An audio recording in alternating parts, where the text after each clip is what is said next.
കേരളത്തിലെ പ്രശസ്തമായ തളിപ്പറമ്പ് ശ്രീ രാജരാജേശ്വര ക്ഷേത്രത്തിൽ ഡിസംബർ 1 മുതൽ നടന്നുവരുന്ന സഹസ്ര കലശ പൂജകൾക്ക് ബ്രഹ്മകലശത്തോടെ സമാപനം.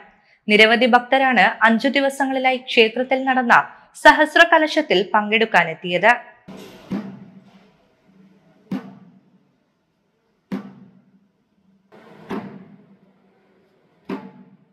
ശങ്കരനാരായണ ഭാവത്തിൽ ശിവനെ ആരാധിക്കുന്ന ദക്ഷിണ ഭാരതത്തിലെ പ്രധാന ശിവക്ഷേത്രം കൂടിയാണ് രാജരാജേശ്വര ക്ഷേത്രം. ക്ഷേത്രങ്ങളിലെ ചൈതന്യവർദ്ധനവിനും പരിപൂർണതയ്ക്കും ദേവന്റെ അനുഗ്രഹം ഭക്തരിലേക്ക് നിറഞ്ഞൊഴുകുന്നതിനും വേണ്ടി നിശ്ചിത കാലയളവിൽ ചെയ്യേണ്ട അതിപ്രധാനമായ താന്ത്രിക കർമ്മമാണ് കലശം. ലോകാനുഗ്രഹമാണ് വിഗ്രഹത്തിൽ കുടികൊള്ളുന്ന ഭഗവത് സ്വരൂപത്തിന്റെ ധർമ്മം. എന്നാൽ കാലക്രമത്തിലുണ്ടാകുന്ന ക്രിയാലോപങ്ങൾ നിമിത്തവും അറിയാതെ സംഭവിക്കുന്ന ആചാരലോപങ്ങൾ നിമിത്തവുമെല്ലാം ഈ ചൈതന്യ പ്രവാഹത്തിന് ഭക്തരിലേക്ക് എത്തുന്നതിന് വിഘാതങ്ങൾ ഉണ്ടാകാം.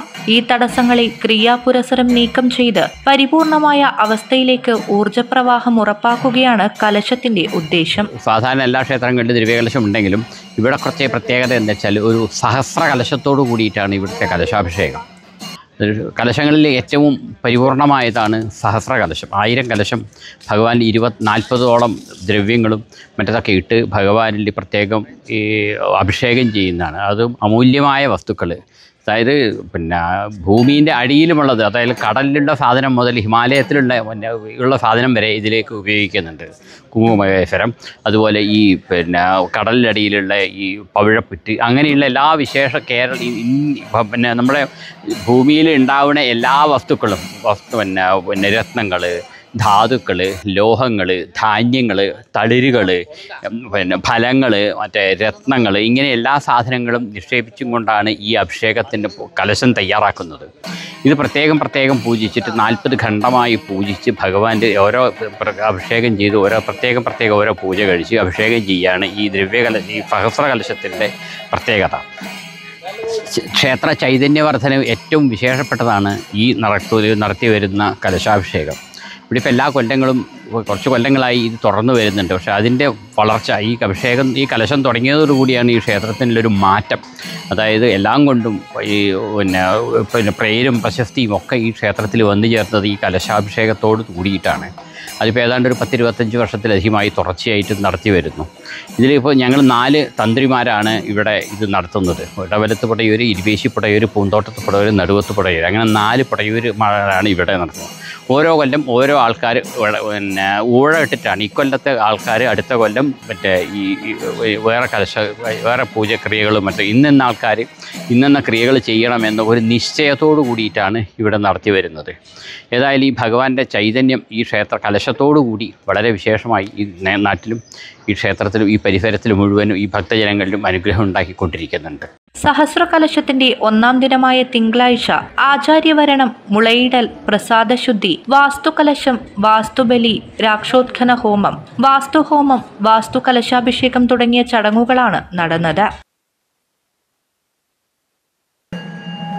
2-ാം ദിവസം ചതുശുദ്ധിധാര, പഞ്ചഗവ്യം, പഞ്ചകം, കലശപൂജ, ബിംബശുദ്ധി, പ്രോക്താഹോമം, ഹോമകലശാഭിഷേകം, ദക്ഷിണാമൂർത്തി, ശ്രീപാർവതി, ഋഷഭൻ, യക്ഷി എന്നിവർക്ക് കലശാഭിഷേകങ്ങൾ, പരശുരാമന് വിശേഷാൽ പൂജ, മുളപൂജ, കുണ്ടശുദ്ധി എന്നിവ നടന്നു.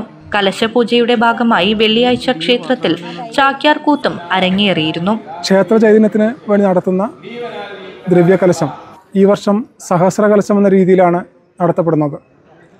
ഇപ്പോൾ ക്ഷേത്രത്തിൽ ചൈതന്യവർദ്ധനവിന് വേണ്ടിയിട്ട് വ്യത്യസ്തമായ പരിപാടികളാണ് നടത്തി വരുന്നത്. ഇപ്പോൾ കലശത്തിൻ്റെ ഭാഗമായിട്ട് ഓരോ ദിവസവും ക്ഷേത്രത്തിൽ നേരത്തെ പട്ടും വളയും കെട്ടിയ കലാകാരന്മാരുടെ വക വ്യത്യസ്ത മേളങ്ങളും അവരുടെ സേവനം എന്ന നിലയിൽ പട്ടും വളയും കെട്ടിയ ക്ഷേത്രത്തിന് അടുത്തുള്ളവരും അകന്ന് നിൽക്കുന്ന ആൾക്കാരും ഒക്കെ വ്യത്യസ്ത പരിപാടികൾ അവതരിപ്പിക്കുകയാണ്. ഈ വർഷം ഒരു പ്രത്യേകത കൂടിയുണ്ട്.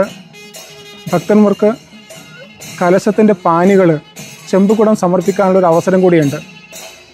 1001 രൂപയാണ് ആ കലശക്കുടത്തിന് വാങ്ങിക്കുന്നത്. സാധാരണഗതിയിൽ ഒറ്റ ലോഹം കൊണ്ടുള്ള കലശപ്പാനികൾ വേണമെന്നാണ് നിശ്ചയം.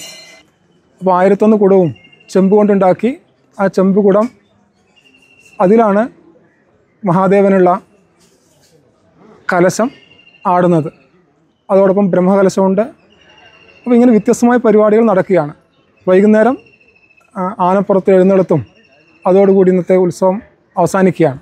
ശനിയാഴ്ച രാവിലെ 6 മണിയോടെ പന്തിരടി പൂജ വരെയുള്ള എല്ലാ പൂജകളും കഴിച്ച ശേഷം സഹസ്ര കലശാഭിഷേകം ആരംഭിച്ചു. ഉച്ചപൂജയ്ക്ക് കലശാഭിഷേകവും അവസാന പ്രോക്ഷണവും നടന്നു. തുടർന്ന് രാത്രി ശ്രീഭൂതബലി എഴുന്നള്ളിപ്പോടെ ഈ വർഷത്തെ സഹസ്ര കലശത്തിന് സമാപനമായി.